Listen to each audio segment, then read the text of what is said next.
Hello and welcome back to your South King County Real Estate Update. My name is Sarah Eggleston with Stone Egg Realty at John L. Scott, and I'm back to deliver your local real estate news for the week.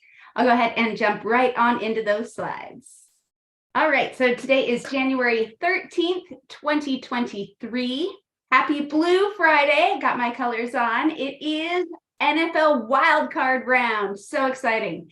Tomorrow, Saturday at 1:30, they'll be taking on San Francisco. So make sure to check that out and watch them beat the 49ers. It's one of the great football rivalries. They got that win last week in a clinching overtime. It was intense. So they barely secured their wild card spot, but they did it.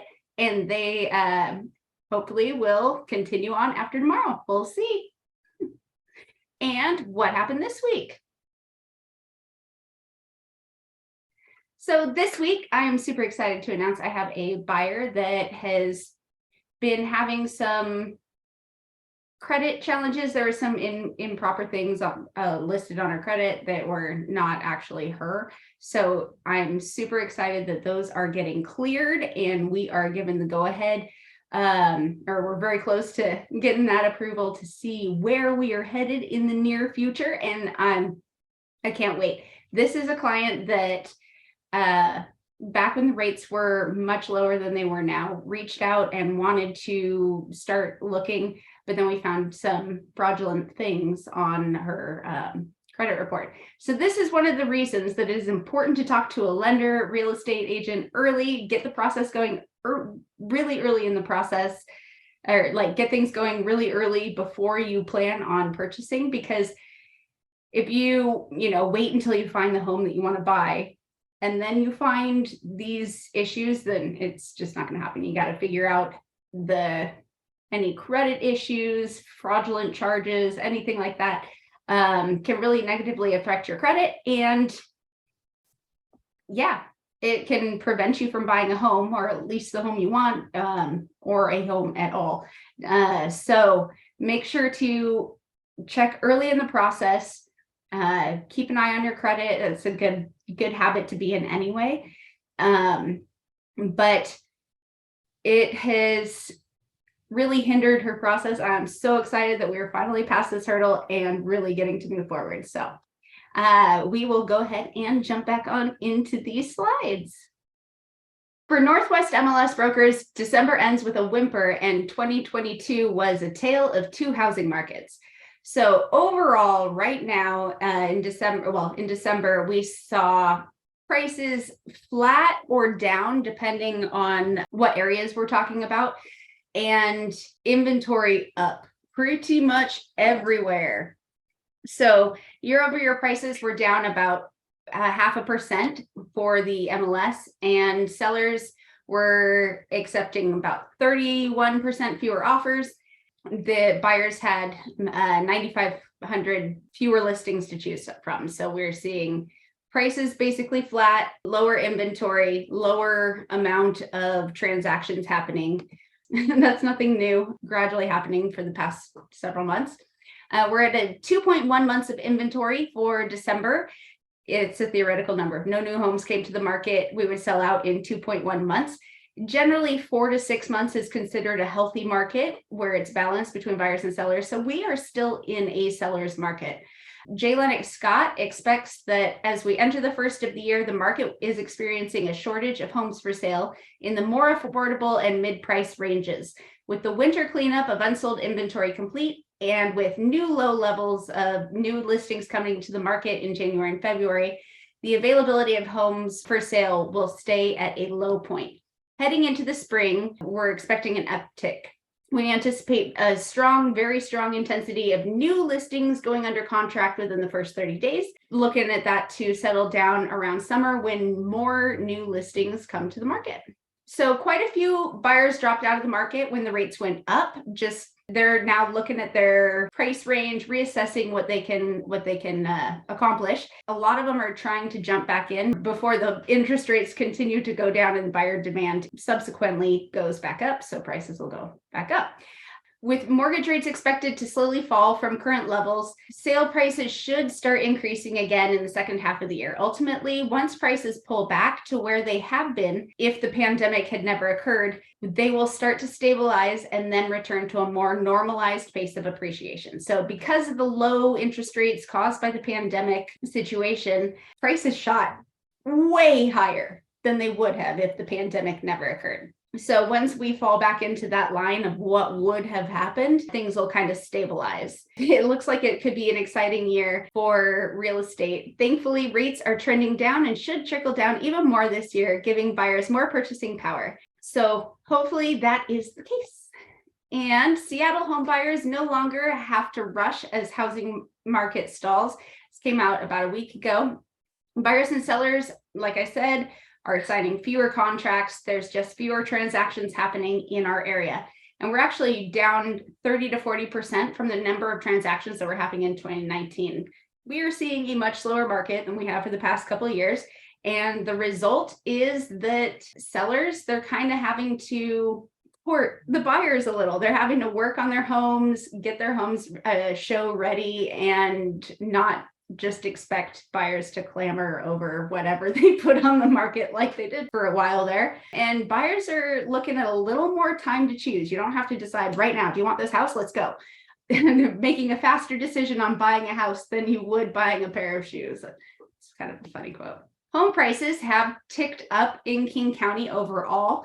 In Snohomish, they've stayed completely flat, and Kitsap and Pierce, they've gone down. So this just shows the area differences for what is going on in the market. Sellers are really having to put a lot more work into their home, price it correctly, market it correctly in order to attract those buyers. Seattle homes are spending around 22 days on the market, but that is still shorter than the national average, which is 37 days. But this does vary a lot by area. I was looking at 35 days in a subsection of Auburn. Everything is relative.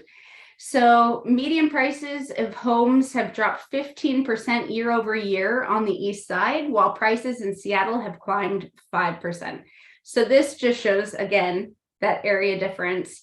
You can't just blanket one stat across the whole area and expect it to play true. So closed sales for single family homes and condos are down across the board. For median prices in Seattle, as I said, they're up almost 5%. Condos, they're up on Seattle and the east side, but up 2.7% on the east side for condos and down 15% for single family homes. So that is quite a difference there.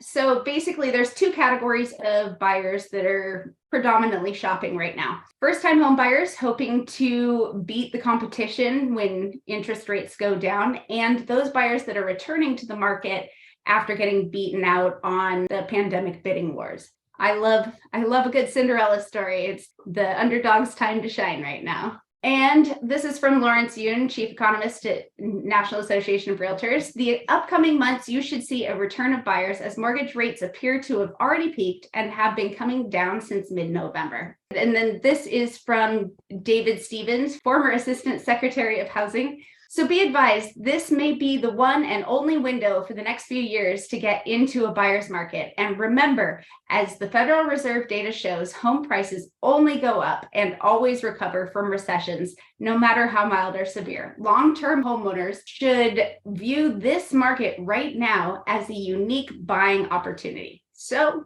maybe not the right time to do a flip, but if you're looking for long-term home ownership, now is a really great time to go after it.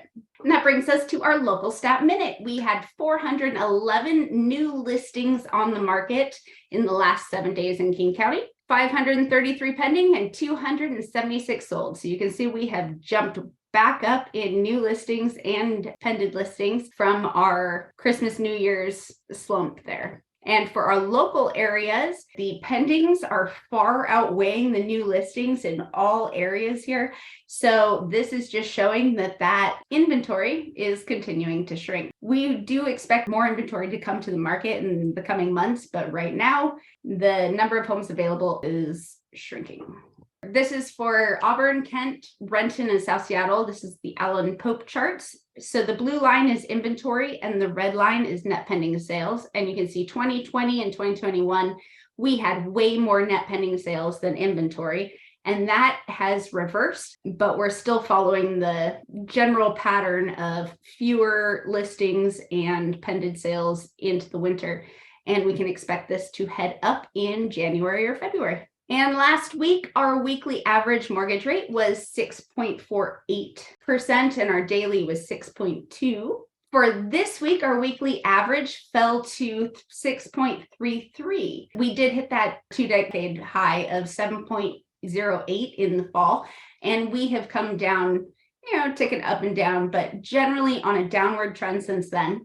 It looks like the Fed is going to continue to raise the Fed interest rate heading forward, but we had some great inflation data come out for December.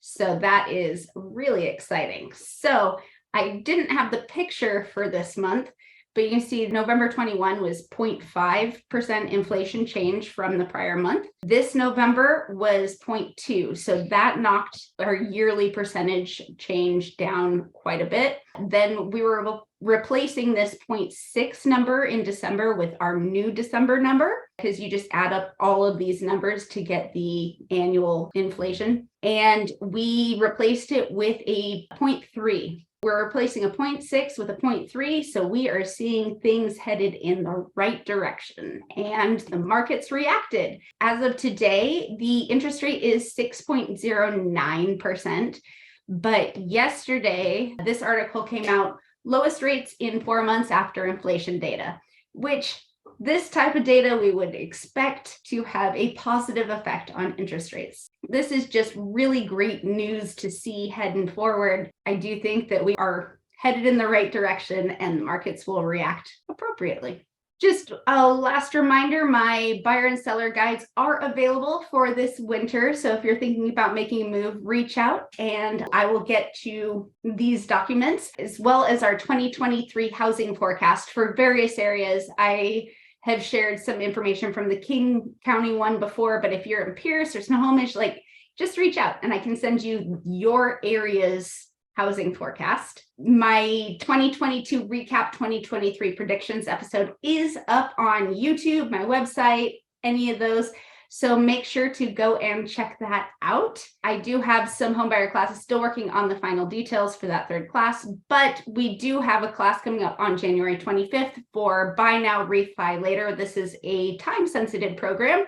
It won't be around forever.